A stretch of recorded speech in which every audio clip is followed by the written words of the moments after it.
Good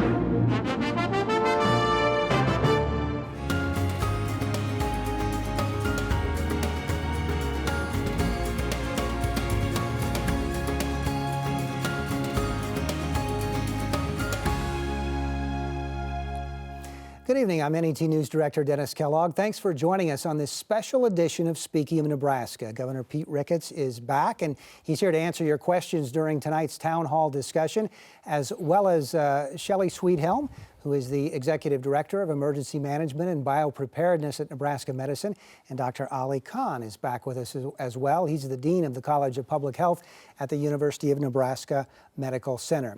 You can join the conversation tonight by calling us at 800-676-5446, or you can also call 402-472-1212.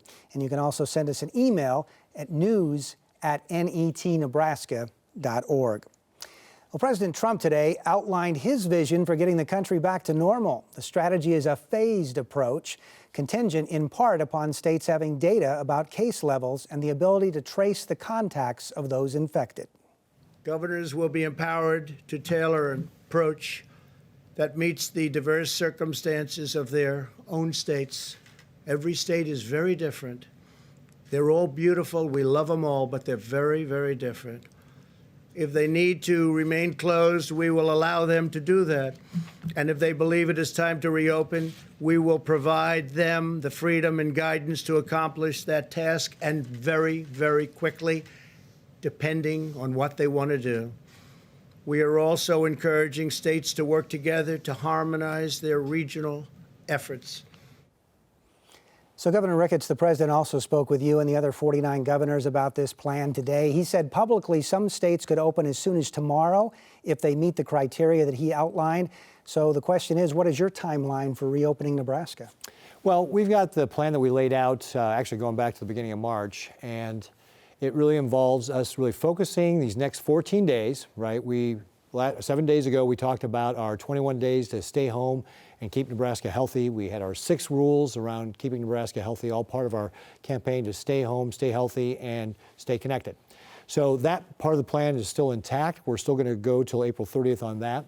And then a lot of the things that they were talking about, I've talked about as well. You know, I've said that when we do look at starting to loosen these restrictions, we're not going to do it all at once. We're going to do it in a phased manner, kind of the way using their terminology, but do it a little bit at a time, or doing it a step at a time, to make sure that whatever we did wasn't going to allow the virus to really spike back up. One of the things that we've been talking about that we're really focused on is the hospital utilization. So how many hospital beds do we have available? How many intensive care unit beds do we have available? How many ventilators do we have available?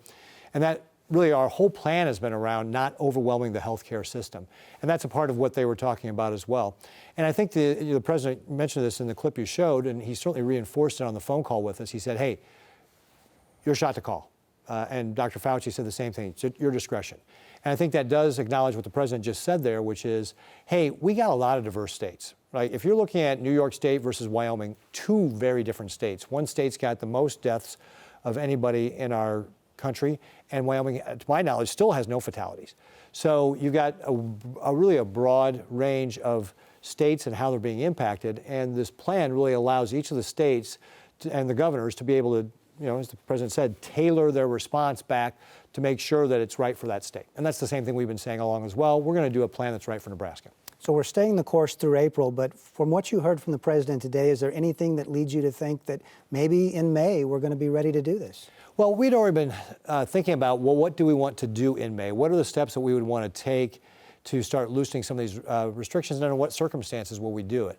When we rolled these out in the first place, we didn't do it all at once across the state. We rolled it out in different parts of the state, acknowledging that some parts of the state are different from other parts of the state. That may be part of the plan as we look at May. There may be things that we did that we were like, okay, we're probably comfortable that now we can change that restriction. It's not going to have a big impact. We're reaching out to different constituencies, asking their opinion about, hey, if we were going to do this, what would be best practice? What would you like to see?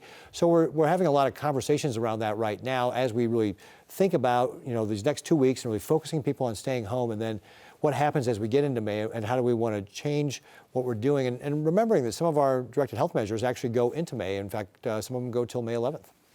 So you may not do this, but based on the president's criteria that you've seen, he said as many as a third of the states are really close to reopening. Did you feel like Nebraska's in that where we could reopen? Well, I think one of the things about Nebraska, again, is we didn't do that shelter-in-place order that many states did. So again, we're coming from a different position.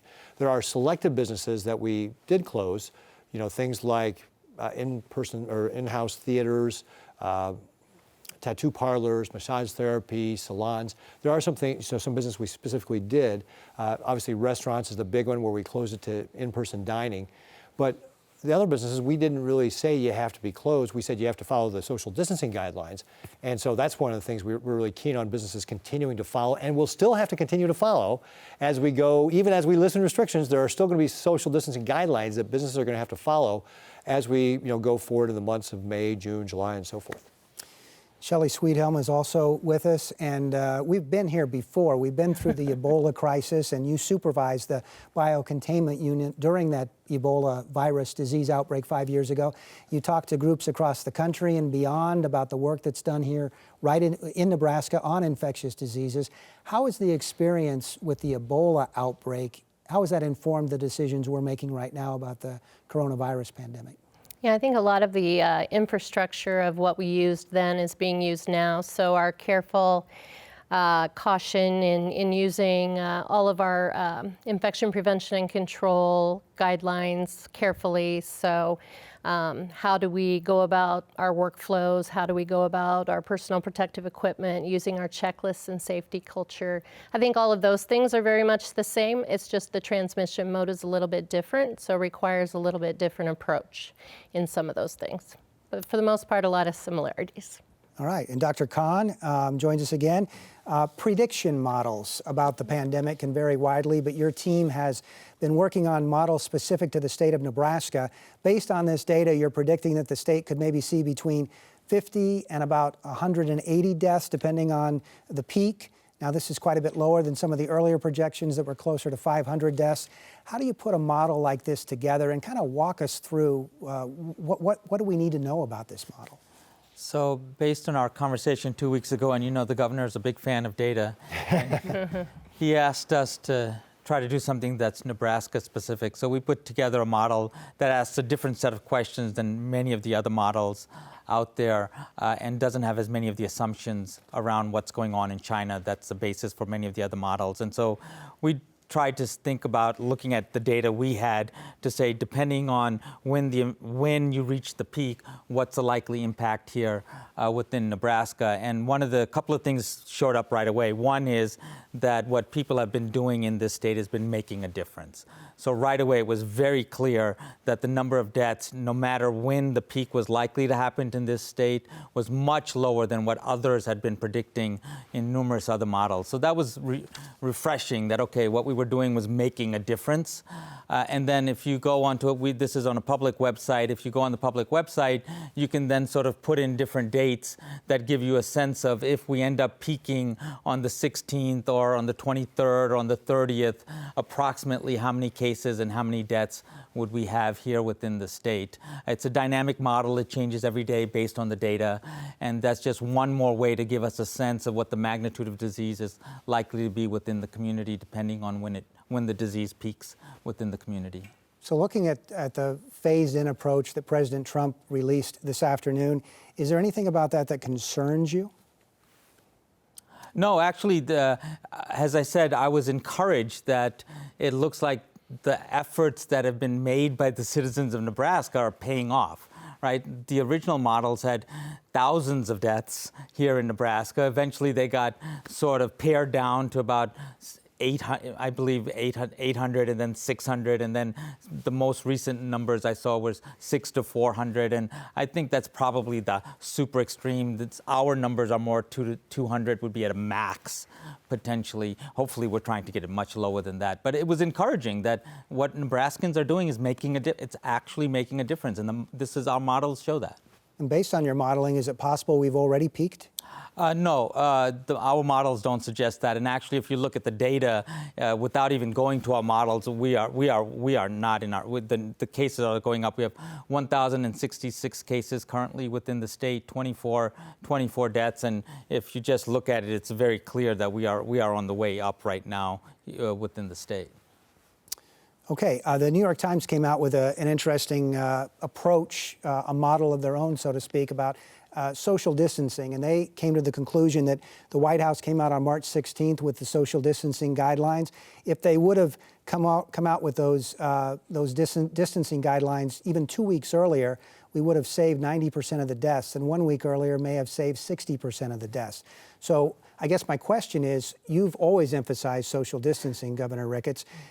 Do you look at something like this and worry about coming out of this too quickly, knowing what a difference it can make? Well, certainly we want to pay attention to what we're doing so that as we start loosening those restrictions, that we don't allow the virus to spike up and really overwhelm the healthcare system. Because that's, again, what it's really all about, is trying to make sure we don't overwhelm the healthcare system, that anybody who needs that hospital bed, that ICU bed, or that ventilator is able to access that. So that's what we're going to be really focused on, is making sure that as we loosen these restrictions, that we're always keeping our eye on the ball with regard to that. So that, and again, part of what the president rolled out today in their phased approach does pay a lot of attention to those hospitalizations and what's happening to your hospital system. I want to talk about one of the hot spots in the state, and that's Hall County. Hall County has more confirmed COVID-19 cases than any other Nebraska county, 339 as of this evening, mostly from the city of Grand Island. We've been hearing from some of those residents, including Lacey, who sent us this video. Hi, I'm Lacey from Grand Island, and my question to the governor is that the residents of Grand Island are desperately needing your help, and our mayor has asked for your help in ordering stricter regulations, but states that you won't do it. Most residents want this here, so why aren't we able to get the help when our mayor has asked you for the help? Now, before you answer that question, I want to also show you a question from Susie in Hastings. She says, I'm watching COVID-19 cases rising fast in Adams and Hall County, now even surpassing the much more populated area of Omaha. Why is this, and do we need to do more to keep people at home and refrain from gatherings of 10 or more? So, Governor.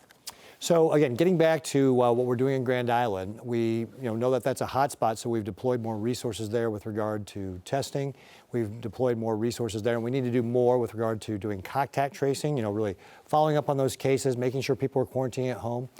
We've reached out to the businesses in Grand Island. In fact, I've talked to the top employers to ask them what their plans are with regard to how they're communicating with their teammates, how they're working to keep them safe and healthy. What are they doing with social distancing and all that sort of thing? And I've talked to the mayor, and we deployed a lot of that right after a conversation we had with him a couple of weeks ago. And the last conversation I had with the mayor, he was very pleased with the response that we had with regard to what we were doing in Grand Island. I think it is important to note that we do have a hotspot there, and in large part, it's some of the circumstances we have, right? Grand Island's a manufacturing town. That's a hard job to do from home, right? So it's not easy to social distance those. And that's why I've talked a lot with some of the companies about what are you doing to social distancing? Putting up plexiglass between workstations and spreading out lunchrooms and taking the temperature of everybody who's coming into the building, making sure that you're translating all your stuff into multiple languages. JBS, for example, is translating things is putting out handbills to their people they send home every night, and it's in English, Spanish, Arabic, and Somali, to make sure they're reaching out to those communities. St. Francis is actually taking out advertisements. They're paying for advertisements they're putting out in Spanish.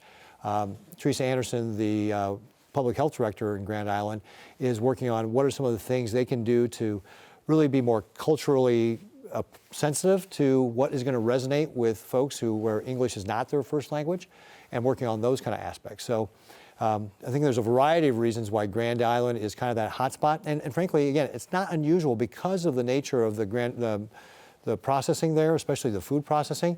We see this in other states too. You go look at South Dakota, they've got problems with food processing and what's happening with outbreaks in their plants there. Colorado, Kansas, Iowa, all of our neighbors are having these similar sort of issues with regard to especially food processing. And of course, that's a really critical industry to keep open, because that's what's keeping our food supply chain strong. So it's a challenging problem to solve, but we're deploying resources, and we're going to continue to deploy resources. You mentioned Hastings. We just had the National Guard down in Hastings for a couple of days doing testing.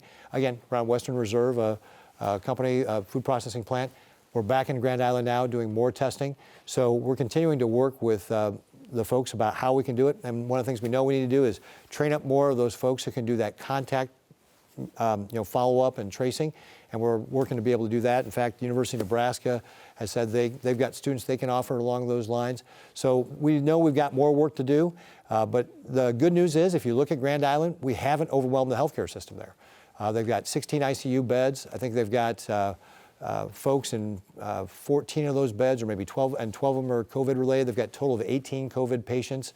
9 of them are on ventilators. I think they've got a total of 21 ventilators in that hospital. So they've got capacity there. And as we've seen cases come in, we've really leveraged the strength of our entire hospital system to move patients, to move them to other hospitals so that we don't overwhelm that healthcare system. And that's really, again, getting back to the key is not overwhelming the healthcare system. And we've been able to do that in Grand Island so that everybody who needs that care has been able to get it. Dr. Khan, we had a question that came in about meat packing plants in particular, and about how long can this virus stay on the meat itself? Should that be a concern if a contaminated worker touches some of that meat? So the good news is this is not a foodborne illness. So I want to remind people one more time, it's not a foodborne illness. You get this disease from respiratory droplets when you talk to somebody coughs and sneezes. So reassure people out there, you don't get contaminated from eating food and meat. And so, Governor Ricketts, I want to just stay on this meatpacking plant question for a little bit longer, because Governor Kim Reynolds in Iowa, we have very similar policies. She didn't order the mandatory stay-at-home either, as we did not in Nebraska. But just today in Northeast Iowa, she put in specific restrictions going from gatherings of 10 to just your immediate family because of a spike in COVID-19 in that part of the state.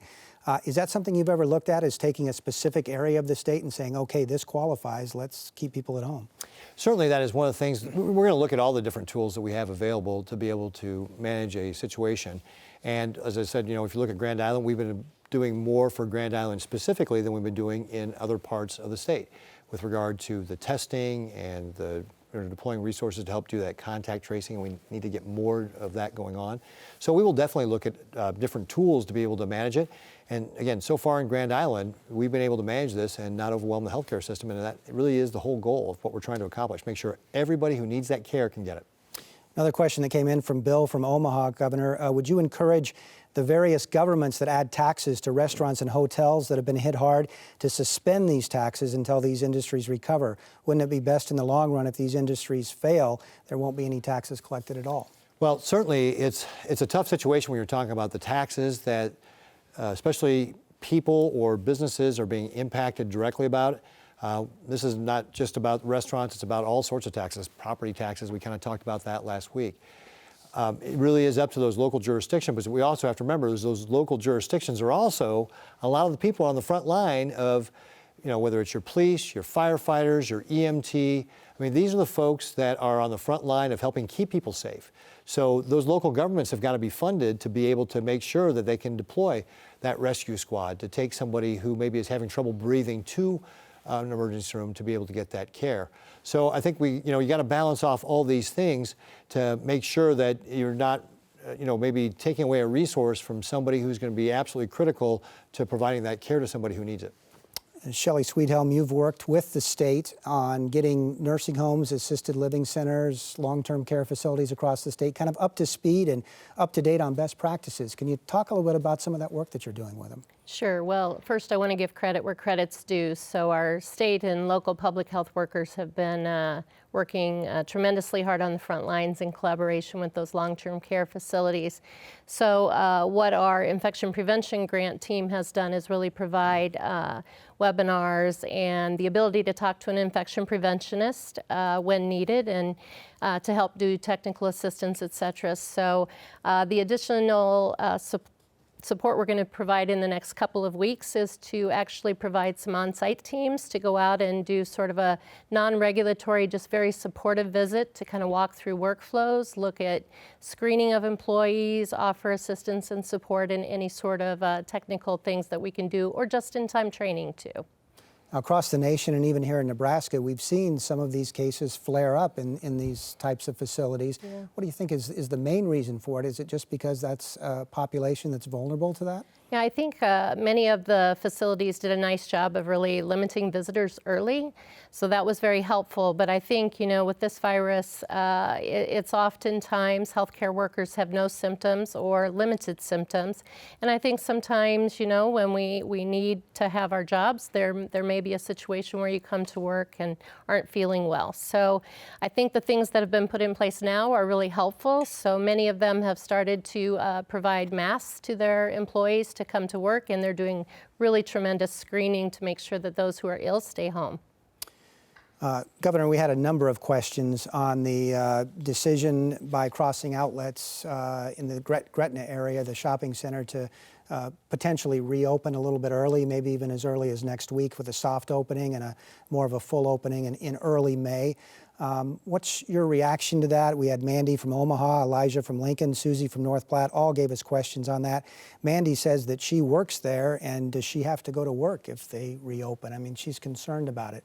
What's your feeling about that? Sure. First of all, before we get to that, I just want to tag on to the end of Shelley's question, because another group that has been really helpful when it's come to dealing with the nursing homes has been the hospitals.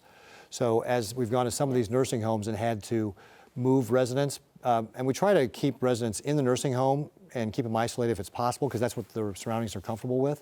But if we do have to move them, the hospitals have been great. We've had just tremendous support from everywhere when we had in Carter House in Blair and had to move folks to folks like Midlands and St. Eves, or Custer County, we had to move some folks to North Platte and Great Plains Hospital. Everybody's just been fantastic and working together to be able to make that happen. So on the list of people who deserve kudos, that also goes in there.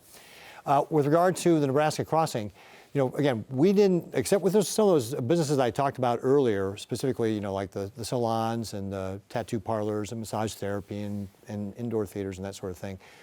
Other than from some of those selected few, we didn't say anybody had to close. So Nebraska Crossing wasn't closed per se. Now, I know a lot of the stores chose to close there, and it's the same sort of thing with regard to the reopening, that, again, just like any other retail outlet, they've got to follow the social distancing rules. And I'll give you an example of how that's worked in Omaha, for example, with the big box stores.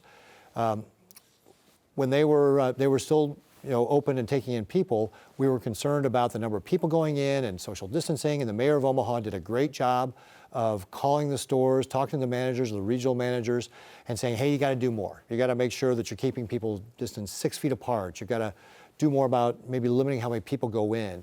And the stores really responded and did a great job. And that's an example of how, again, retail stayed open but followed the social distancing guidelines. And the retail at Nebraska Crossing would have to do the same thing. Make sure they're following all those social distancing guidelines with regard to keeping customers 6 feet apart. If you've got a small store, you can't let too many people in at once. All the things around trying to make sure we don't have those gatherings of more than 10 people. So again, that's part of what we've done is we've said, okay, that's the rules, how all businesses have to operate. These last 3 weeks, what we really told Nebraskans is, hey, we've got our rules around stay home, stay healthy, stay connected. And some of those rules are shop, but only shop once a week. And don't take the whole family, go out by yourself. Be efficient, have that list to go out shopping so you can go in, get in and get out. So we really want people to think about that as they're going out and going about their lives is, hey, we really, these last 3 weeks of April and now last 2 weeks of April, we're really asking you to stay home. Yes, we want you to go to work, but work from home if you can. We want you to socially distance if you go to work in the workplace. And when you shop, do the same thing. Keep that social distance, that physical distances. We've been reminded that 6 feet away from each other while you're at the stores, in checkout line, all that sort of stuff. That's how we slow the spread of the virus. Dr. Khan, a question that came in over the phone this evening. Mary from Omaha asks, what is more effective, antigen or antibody testing, and what is preventing us from doing more tests with faster results? So it's all different type of testing. So if we want to find out if you're currently infected, we do something called a PCR test, and that's usually a swab up your nose for the most part, but there's other ways to do that. So that's to tell if you're currently testing, if you're currently infected. And there's actually been a market expansion in the ability to do testing here in Nebraska. So the State Health Lab, and I want to give kudos to Dr. Peter Iwin. You have Nebraska, you have an amazing public health laboratory director. So they can do 300 to 350 lab tests, and they're good for the next 10 days. I talked to him. And then When you say good, you mean they got reagents? They have, to be able to do that they have testing? reagents, and they have extraction kits for at least for the next 10 days, and they're trying to make sure they have swabs and all sorts of other stuff that they also need. They're now able to test both at One World and at Charles Drew, and then you already did a clip for us showing that Brian is also testing. There's some commercial labs testing, so testing is going up here in Nebraska, which is good news. So that's the PCR testing. In addition to that, there's a test that tells you if you have been infected, and that tests your immune system, and that's the antibody test.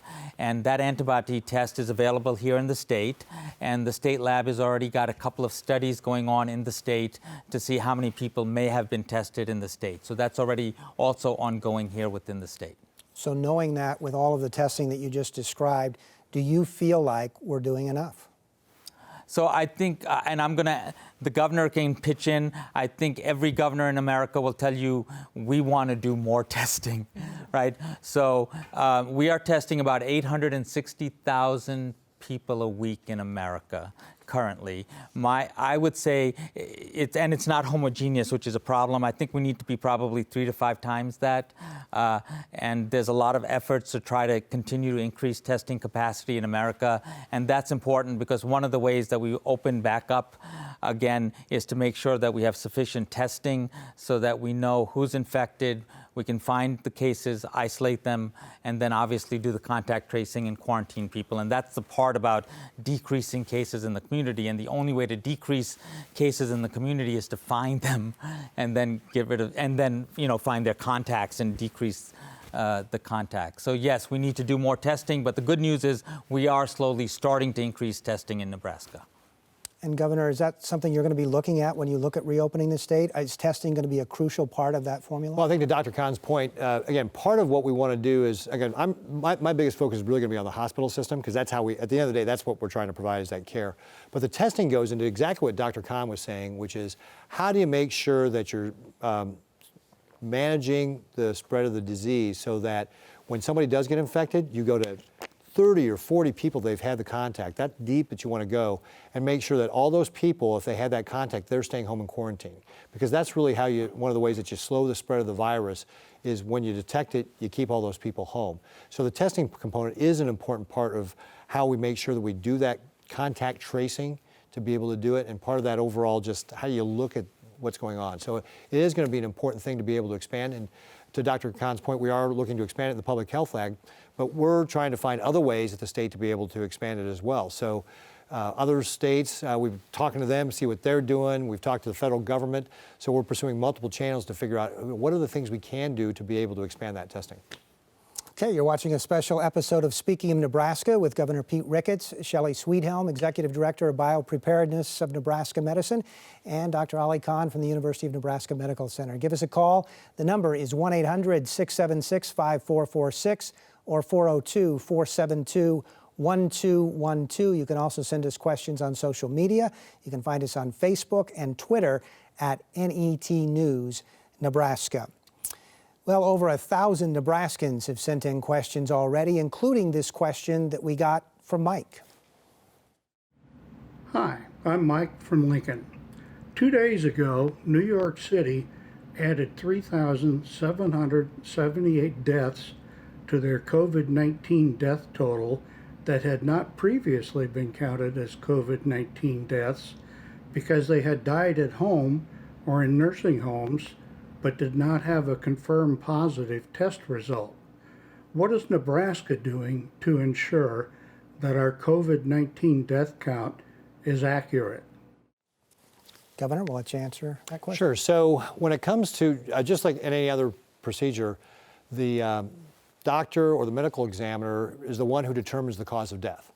And it is really up to them that if they have somebody they suspect was COVID positive, to do that test on the person as part of the autopsy. And again, that's part of the priorities that those healthcare professionals can make sure that they order as part of that. So it really is up to the person who is doing the examination to make sure that that gets done. I mean, that's part of the normal procedure anyway, so that's nothing new. And that's what we continue to rely upon, is those professionals to make that determination about what the cause of death was and get the test if they think it's warrants getting the test. Shelley Craig go ahead, jump in, Can I Dr. extend that a little bit, Sure. Governor? Yeah. Because I think what New York City did is a little beyond that, which is how we sort of count flu deaths in the United States. So when we say there's 30 to 60,000 flu deaths in the United States every year, it's not because we swabbed everybody's nose and said that they had flu. It's based on statistical models that we improve every year that says what are the excess deaths that occur. And so the expectation is that in addition to the ones that we were fortunate enough to get a lab test on, we will be able to have other estimating methods that will give us a more precise estimate of how many true deaths there probably were here within our communities and communities across the United States. And Shelley Craig from Omaha wrote in, how are nursing homes and assisted living centers reporting their cases and to whom? Sure. So they're reporting them just like hospitals do through their public health department. So those statistics are reported out every day and are part of the larger Nebraska numbers. Downey calls in with a question, when should you call 911? When should you get to the hospital? Is early intervention with IV fluids better than waiting until breathing issues set in? Dr. Khan, do you want to take that? So our recommendations are, if you have mild illness, that you stay home, quarantine, and isolate yourself at home. Make sure but if you have moderate illnesses, so if you have difficulty breathing, please go to the hospital. Do not try to manage that yourself at home. Though, can I interrupt? Yes. There? So yes, but call ahead of time. Yes, Don't just show up. Yes, call ahead. Yes, call ahead of time. Don't just show up. Right. But please do not. This is if you have difficulty breathing, this is not something you want to try to manage at home. Please make sure you call ahead. Call 911. Let 911 know. Yes, Let them know, let right. them know. But make sure you are seen by the healthcare system. Governor Mike from Sydney writes in, and we've had several questions along this same line. Is the governor concerned about constitutional issues related to shutdowns, and how will you deal with these? So it's an interesting question that Mike asked about constitutional issues, because it is one of the things that we want to be concerned about with regard to people's freedoms.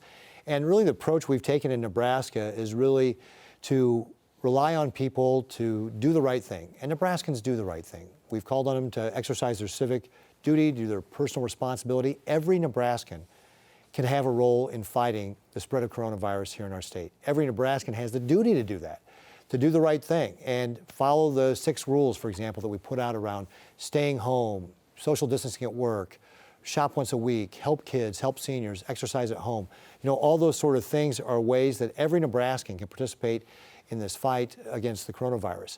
And, we also have to recognize that we are in a public health emergency. And you have powers as governor in an emergency that you don't have ordinarily.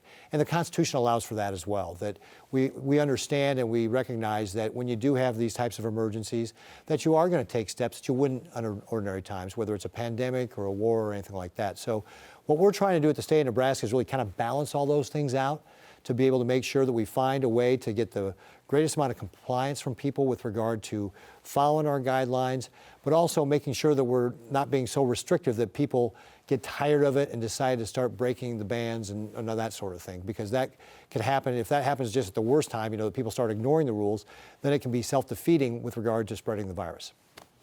Michelle from Lincoln writes in, the hospitals in Lincoln are clearly not being overrun with COVID-19 patients, thankfully.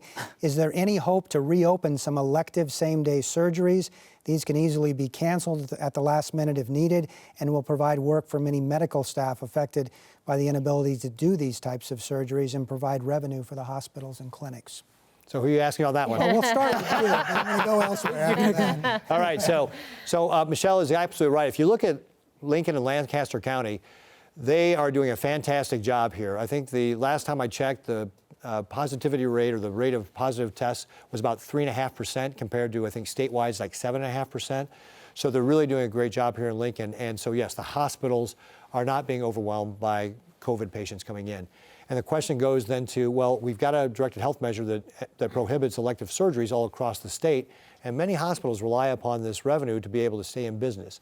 So that is one of the things that, as I've been thinking about loosening up these restrictions, and we've been talking to people about this, as being one of the top priorities to be able to do that where it's appropriate.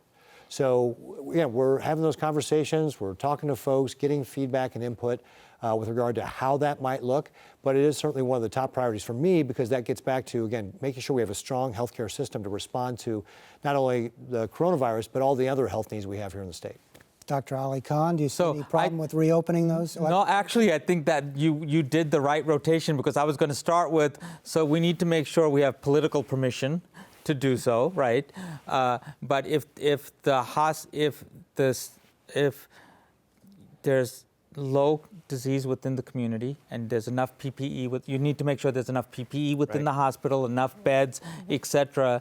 Then absolutely, if somebody needs their surgery for their hip repair and other repairs that we have been delaying for all this time, we should be providing necessary medical care. I mean, I know we call them elective procedures, but people still need their health care. It's not like they didn't need that procedure, right? It's still. It was really only elective because it was planned and not an emergency. Correct. Right. But it's not like it's not an unnecessary medical procedure. So if you can do this safely and you still have, you're not going to overwhelm the healthcare system, and you have good triggers in place in conjunction with the local health department and the state health department, absolutely, it'd be lovely to be able to start those up again. And proactive testing would be helpful too. So I think once we get better capacity for all that, that would help too. And Shelley, I want to ask you a question that just came in from Jeannie in St. Paul. How safe are homemade masks? I'm a senior citizen and I'm worried about going out. Yeah. So homemade masks, we as healthcare workers worry about them a little bit for ourselves in the healthcare environment because they don't really have the filtration that we need as we're either protecting our patients from us or putting them on our patients to protect us. So we're not currently using homemade masks in our healthcare environments. But for the individual in the community, I think a homemade mask is perfectly acceptable, and it actually does a lot to reduce droplet spread. So you're really, when you wear a mask, you're protecting others instead of really making, a huge difference for, the other way around. Okay, I want to go to another video question. A lot of small businesses are struggling, and some programs are offering some help, but we got one question from a business owner with this particular question. My name is Mike Ross from Pierce, Nebraska. My wife, Lisa, and I own a business in Lincoln and a business in Omaha, the Corky Canvas and Corky Boards. Unfortunately, due to the pandemic, we've had to lay off 17 of our 19 teammates. My question today is about liquor licenses. Part of our business is to sell alcohol. Our liquor license expires in May. We're not able to sell alcohol or run our business to generate revenue to pay for the permits. What is the state and what are the counties doing to help? So, Governor, we've actually gotten a couple of questions on liquor licenses coming due. So what's your answer to Mike? Yeah, so I appreciate the feedback on that because, again, there's a lot of things going on. Sometimes we don't think of everything. But similar to what we've done with regard to, say, driver's licenses, where we've extended those licenses, or licenses for healthcare professionals, we said we're extending those licenses or something like that. We could do the same thing for liquor licenses if we haven't done it already. So I will take that one back as a due from tonight to go back and check to see if if the Liquor Commission has already extended the fact that they don't have to get those licenses renewed until some date in the future, maybe after 30 days after we end the emergency, because that's typically what we've done is said, your license is good until 30 days after the emergency ends, and then you've got to get it renewed. And I would presume that we could do the same thing for liquor licenses, but I'll take that one back as a due for me. All right. Bambi from Axtell says, when can we expect to receive unemployment checks? I've been off work since March 16th and immediately applied for unemployment. We had several questions along these lines. How do you feel about the speed at which we're addressing these unemployment claims? Yeah, certainly we would like to process the unemployment claims faster. I think one of the things we got to keep in mind is that Since March 1st, we have had as many applications for unemployment as we had had the previous 2 years combined. So we have had an overwhelming number. I think this week the claims were down slightly to about 16,000 almost. But to put even that number in perspective, last week was 26,500. The week before that was nearly 24,000. If you put it into context of the biggest week during the Great Recession was only 4,000. So we have had a tremendous inflow of people applying, and it's not surprising. This is what we're seeing all across the country. Our typical guideline from the federal government is to pay those within 21 to 28 days. We have been doing that 97% of the time prior to this emergency. Right now, we're going to be looking at a goal of maybe 75% of those claims getting paid between 21 and 28 days. We used to have 34 people that were our claims adjudicators, the people who would decide if a claim was good or not. We've actually taken that up now, so we've got about another 150 people in training right now. We've actually more than doubled that staff just within our own state resources. I think we brought in about another 64 people, or a total of 64 people from the Department of Labor. We've brought in another 50 from other agencies, and we've got another 150 that are coming on board that we've hired from an outside firm to be able to do that. So we are trying to ramp up the number of people that are adjudicating these claims so we can process it quicker. We know families are hurting, that they need this relief, and we're working as fast as we can to be able to get it out. One of the things I'd say to people, you can track that all online. So once you've got that claim filed, you can go on and see where your payment is and go track that online through our website to be able to kind of find out that status. So we know that there's a lot of people who are looking for to get these checks. We're trying to get it done as quickly as possible. I want to follow up on another unemployment question with a certain situation. Dominic from Omaha talks about an executive order that you put in that waived unemployment filing requirements for people unable to work due to COVID-19. He says it's for claims that were made between March 22nd and May 2nd, but he says 16,000 Nebraskans applied for unemployment benefits the week before, starting March 15th. And while the federal government recommended that the effective date was January 27th, Nebraska was the only state to change that effective date. So he's saying, how about those people who filed in mid-March? Should they be granted unemployment benefits? You know what? That's a great question. I was not aware of that. I'll have to go back and do the research on that one. So now I've got two takeaways from tonight to go run that one down. With regard to why we picked the date we did with regard to those unemployment claims and so forth. And then just one other thing I want to hit upon as long as we're talking about unemployment. I know we had John Albin on here a couple of weeks ago talking about this, but I think it bears repeating that there's two programs out there. There's the typical unemployment insurance program that people can apply for. And with that, what you have to do is just kind of the typical process would be for a company that was already paying into the unemployment trust fund, kind of the normal process. But under the pandemic unemployment assistance program that was part of the federal government's efforts to be able to combat the coronavirus, there's another program that actually works for people who would not typically be covered under unemployment, self-employed, independent contractors, people who work for a nonprofit that wasn't paying into the system. You have to go through the original unemployment system, get rejected because that's part of the federal rules. You can't qualify to the old system. But keep working through that process. Even when you get that notice you've been rejected, it's kind of the federal red tape that goes along with this.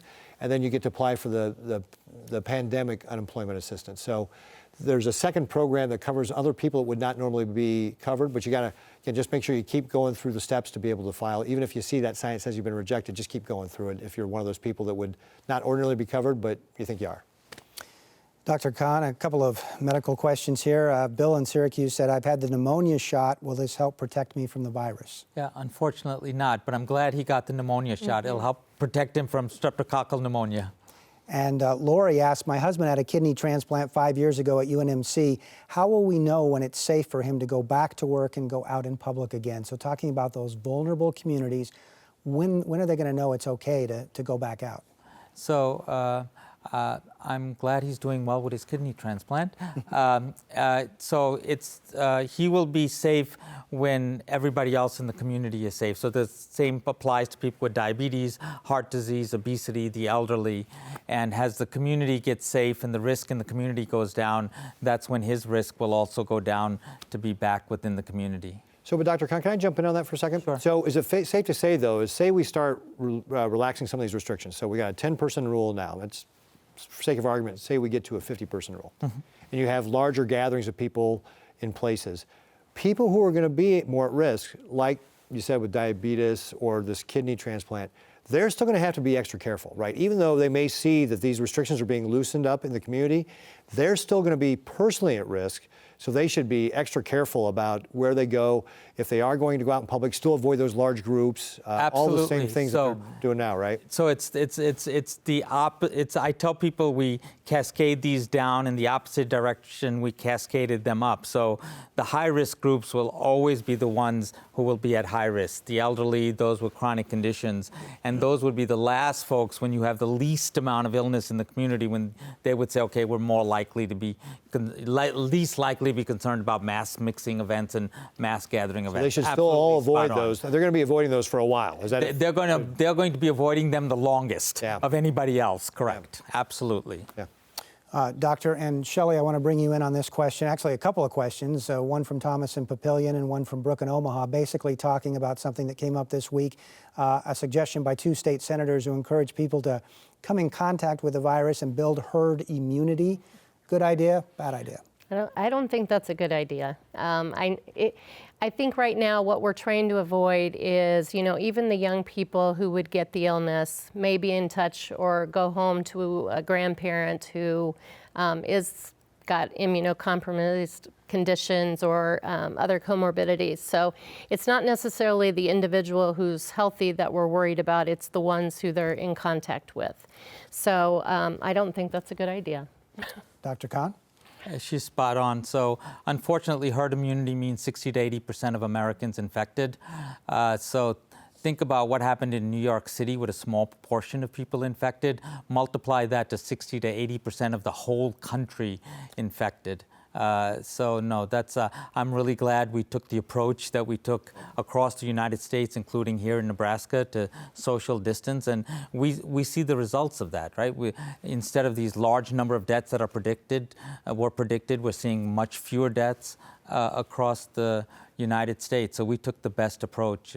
Herd immunity would have been devastating in terms of the number of deaths and cases that would occur. I mean, herd immunity, and jump in here because if I'm wrong, but herd immunity just means you don't do anything. And Right, so you 60 see to that 80%. big spike Yeah. right away, and that overwhelms the healthcare system. Yeah, no. And that's the whole point of why we're doing Right. social distancing, to avoid that. Yep. Right? Is it better to get that peak early and then go on the downside, or would you rather flatten things out Well, and yeah, get it it's later? herd immunity means you're infecting 60 to 80% of Americans. I mean, that's an immense amount of people who would get sick and who would die.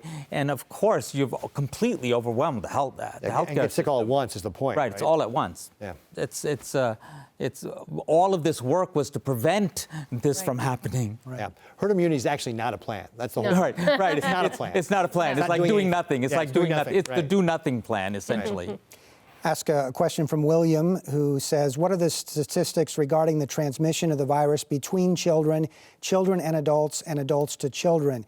Would it be a better course of action to keep vulnerable adults away from children and then allow the children to return to school? Shelley, do you want to jump in on that?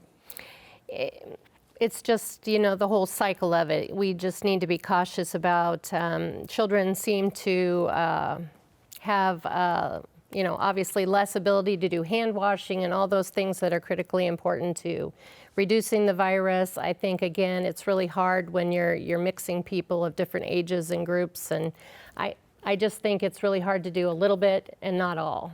So I don't know, Dr. Khan, if you have anything to add. So the question is about mixing. Transmission of the virus between children, children and adults to children. So the data that's available to us suggests that kids are less likely to get infected. So it's unlike flu, where kids are more likely to be infected. In this case, the data suggests that actually adults infect kids and kids don't infect adults. And we've sort of closed schools because even though kids may be asymptomatic, kids have milder illness. We've talked about this many times. Kids have milder illness. However, unfortunately, even though they may have milder illness, they can still potentially infect other people. And so they're part of the whole social distancing picture. So we have decided to include them by closing schools to continue the social distancing for everybody so they're not infecting others.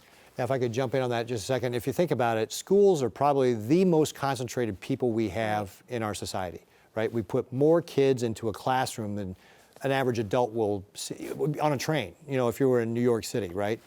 Or on a bus in Omaha. So you've got the highest concentration of people, and as Shelley pointed out, they're not particularly health conscious, right? They cough and sneeze over each other.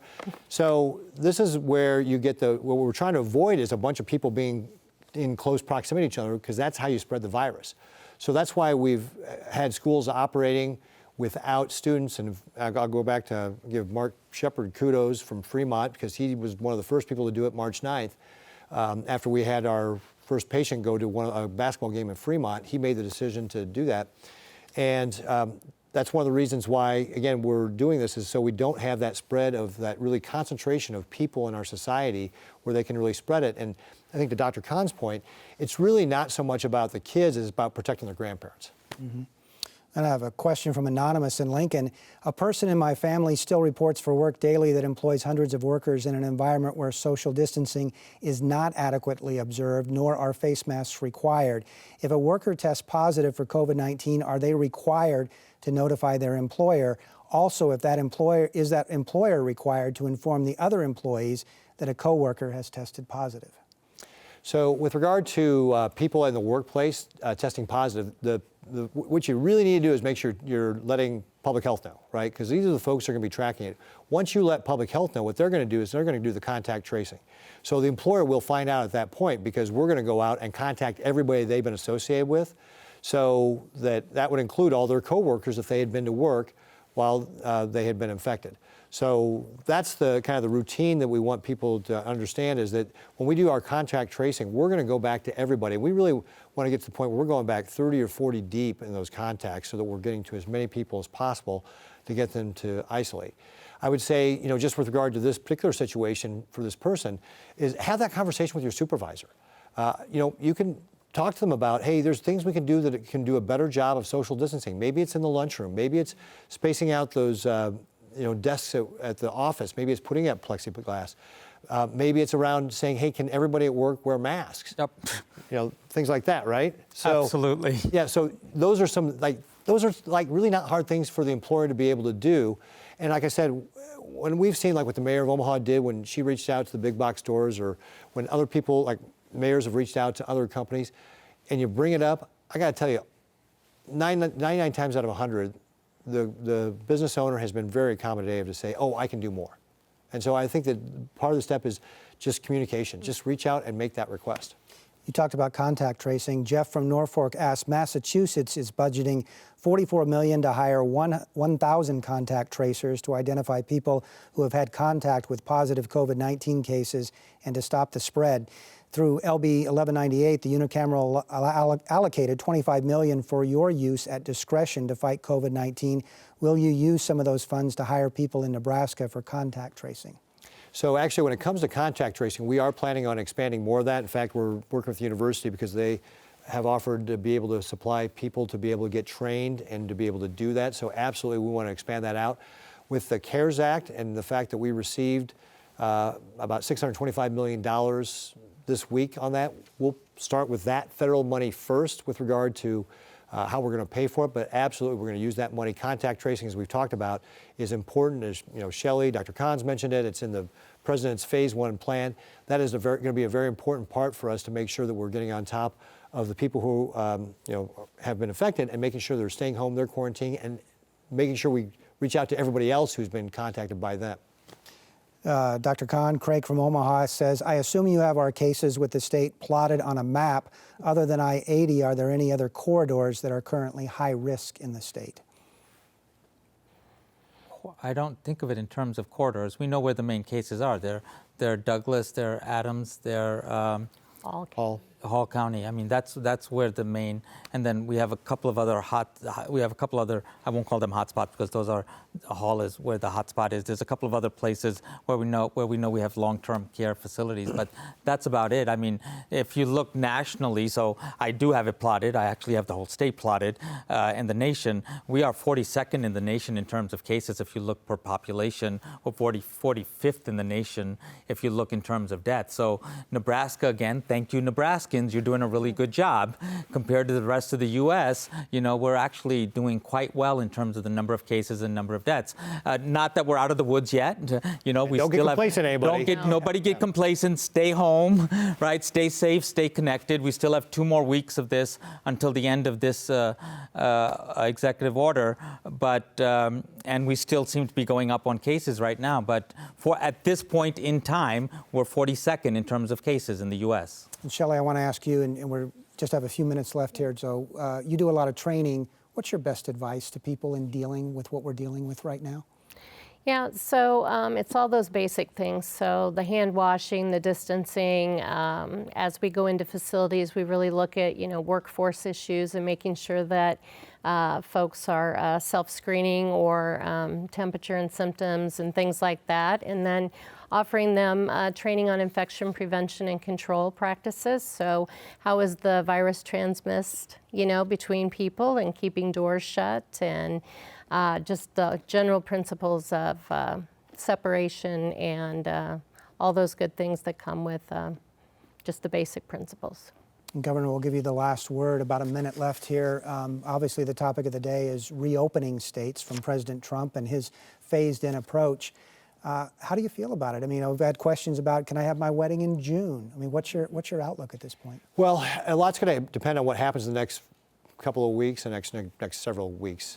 So I would say, rather than focusing on reopening, can we focus on the rules we got to stay at home right now? That's what I'd say. Getting ahead here. Stay home. Don't make unnecessary trips outside of your house. Work from home when you can. And if you're in the workplace, socially distance. Shop once a week. Don't take the entire family. Help kids. Play at home. Don't go to playgrounds. Don't play group sports. Help seniors. Shop for them. Run errands for them so they can stay home. And then exercise at home or with an appropriately socially distanced exercise. Focus on those things for the next 2 weeks. That's what we really need to do here in Nebraska. We are starting to have the conversations about reopening. I know it's tough for people who want to talk about their weddings in June. It's just too early right now for us to say how many people. It may be more than 10, but it's not going to be thousands. We're going to see. We're going to see. Thanks, Governor. That's all the time we have for tonight. Thank you to Governor Pete Ricketts and also to Dr. Ali Khan from the University of Nebraska Medical Center and Shelley Sweethelm for joining us as well from Nebraska Medicine, and to the NET crew working behind the scenes to bring this program to you. You can watch tonight's program online at netnebraska.org/coronavirus. You can also send us your questions for next week's live town hall with Governor Ricketts on another special episode of Speaking of Nebraska. And that is going to be next Thursday at 8:30 Central on NET and NET Radio and streaming online. Until then, I'm NET News Director Dennis Kellogg. Thanks for watching.